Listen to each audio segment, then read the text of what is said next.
I want to start with something controversial yet brave. I Okay. think you're the most qualified host in Dropout history.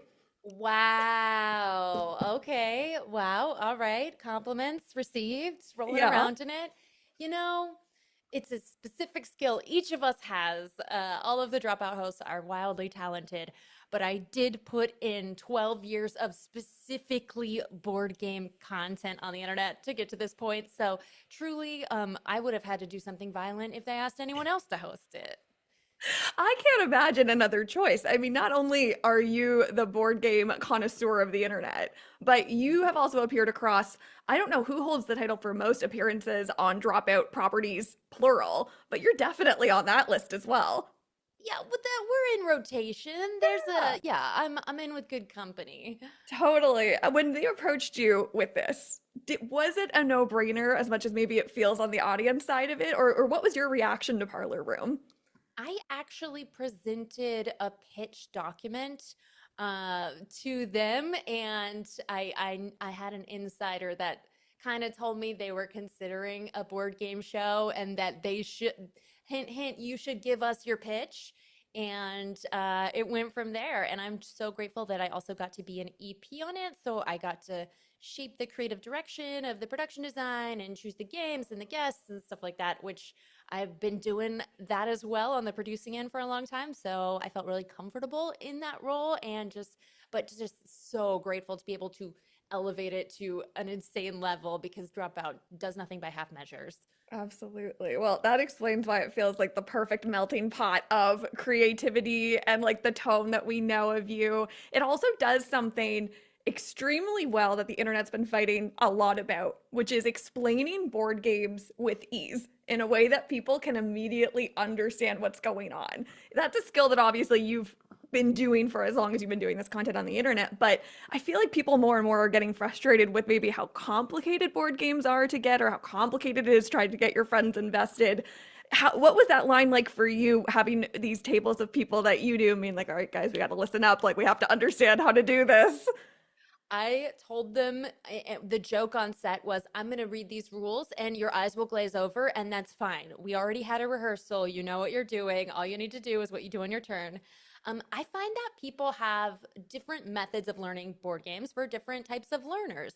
And so, especially for a complicated board game, there are the people who like to teach their friends the game that can either sit down and read or can sit through one of my long ass videos for longer form games. And then there are the people that learn by doing. And so I do have been doing how to play tutorial videos for a long, long time, but that's actually not the way I like to teach at my home table. What I like to do is go through an example turn, and then when corner cases come up, then explain the rule because nobody retains all the information the first time through unless you're a freak like me. And so, or rather, that I have seen so many games with so many mechanics that I have an instant reference of, like, oh, we did For this mechanic sure. from this game and this mechanic from this game. And all games are a melting pot of different Yeah, uh, mechanics that you already know, plus new theme. So, I love it. to answer your question more specifically, in Parlor Room, the way we make it really accessible is by having a phenomenal editor that Brad, who took out a lot of things that he could show or pop in later, or we add more voiceover to explain when we get to a point where there's a new rule coming up for the first time. So collaboration on all those things. You also are joined by a cast that, like, we know Chris Grace and Blood on the Clocktower. That is a match made in heaven. So it's cool to see kind of more complex games like that come into Parlor Room. Can you share more about how you brought games like that in? Yeah, well, that was a no-brainer. I am doing Blood on the Clocktower content on my own channel. I've been working closely with Chris because he's the one that brought the game to Dropout's, inner circle. And I got invited to play February 2024, and I've been playing with Chris ever since. So that was when we didn't even have to think about, aside from the cast, who was phenomenal in that episode. And I think it's finale quality. I don't know. Just gonna go out on a limb and I'm say that. sure it's finale quality. I don't need to see it to know that it definitely is. Becca, come on. I love the way that you host that game. And I love the way that you edited the Good Time on the Clock Tower episodes as well. Like you are the Thank mastermind behind you. bringing that to the internet. I learned so much. And normally on my channel, Good Time Society, I don't get heavily involved in the editing process. I trust my team. For that one, I was like, give me that hard drive. I'm taking it home. I'm staying up late. I have a vision of how I want this to look. And through that process, I learned that I would do everything differently. And so just finished a Kickstarter. We're going into production for 8 episodes of Blood on the Clock Tower content. I learned a lot from what we did on Parlor Room, which I think is going to be absolutely phenomenal and perfect. But I have big plans for what we're going to do with these episodes. I'm so excited. Okay, we're gonna have to talk again about like what's going on with that series because that's not what our time today is for. But I'm so happy that the Kickstarter was so successful and that we're getting more of that. I've seen all those episodes a bazillion times now. I need more. So happy for you guys. I'm also excited to see like the way that we saw the cast in Good Time like come together to make those episodes with you play around the parlor room table because it's so fun to see like obviously you all perform together on the different Dropout shows, different shows across the internet. But sitting around the table and playing a game is a different dynamic entirely than like running around the game changer set or like sitting on a dirty laundry couch. So, what was the dynamic around the parlor room table that makes it so special as an addition to Dropout's kind of lineup? Yeah, I think it was something that was like a little hole in programming, not because it's some revolutionary concept, but because you're just getting to hang out in a way where in Game Changer, there's so much going on and it's so incredible that as a player, sometimes I feel like I'm along for the ride in this incredible journey just as much as any audience member. And with this, you truly just get to see people F around, like the bits, it's all about the bits. And I love a heavier game, and I did slip in, I would say, one heavier game aside from Blood on the Clock Tower, uh, but and that is Cosmic Encounter. But aside from that, we picked pretty social, like a taboo and wavelength, and like the social kind of it's all about talking at the table type of game because dropout performers are so dynamic and so interesting. And if we get a season 2, which I would love, then I want to continue peppering in a little heavier games, but sticking with the ones where you really get to just hang out at the table because that's what's fun. And everyone loves feeling like they're hanging out with you guys as well, which is part of the fun of the show is how you give space for people to laugh and play. And it's not like we're on a timer and we have to do it this specific way, which sometimes board games can feel that way, but not when Becca's in charge.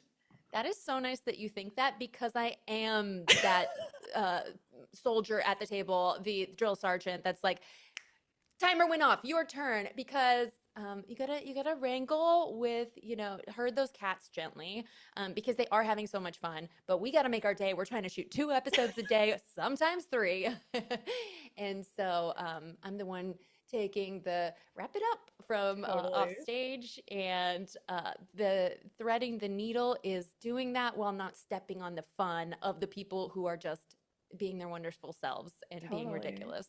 You toe the line so well. It is such a talent that I hope viewers appreciate when they watch how many hats you have to wear and also to enjoy the games yourself and be a player and be invested in it. You're managing a lot at once. I wish I could be less invested in winning these games because that is the thing that always gets in my way. That I'm like, no, no, no, no. We're making a show. It's Mhm. entertainment. Being a guest on actually, I always feel that I'm like, but I'm losing. I can't lose at a game. I have to. It's the Brennan Lee Mulligan must try 100% all of the time. I'm guilty of Yep. that as well. And now you are seated beside him as an exec producer host combo on a dropout show. So hey, you're right up there with the intensity while still having fun. I love it. It's so much fun to see you take it on. And I also just as a producer love seeing women wear multiple hats like this on a set. I think it's so important to represent that like we can do it all. We can do it all. Yes. Hell yeah, we can. So good. One cast that I want to talk about specifically, or one ensemble for an episode, is we got a bit of a seven reunion happening around the table, Yeah. which we've had that over time on different like dropout shows. We've seen you guys play Blood on the Clock Tower together as well, but there's something so special about seeing that group of you guys assemble. What was that like to come back to Dropout and be around a table together again and kind of maybe rehash some of that in a new way? I'm absolutely obsessed with each and every one of those people. I hang out with each of them individually and together pretty regularly, but it's hard to get all of us in a room because all of them have busy schedules. So from the get-go, number one, get Chris Grace running blood on the clock tower. Number two, the 7 reunion doesn't matter what we play, but hey, let's dress up like pirates for no reason. uh, Absolutely perfect. just a delight, and I'm so glad schedules aligned to make that happen. So true, so real, so hard to make that happen. What should fans be looking for in these episodes? Are there Easter eggs or little moments around the table they're like, oh, I really hope that people find this or look for that, or I hope that they're excited to see something specific? I think that this is exactly what it is at face value. You know, there's not the Vic Michaelis backstory, what's happening with her daughter-in-law. But the magic of this season is the chemistry between the cast that we put together. And we did this sort of format of choosing one person to be the main cast member who's bringing the game.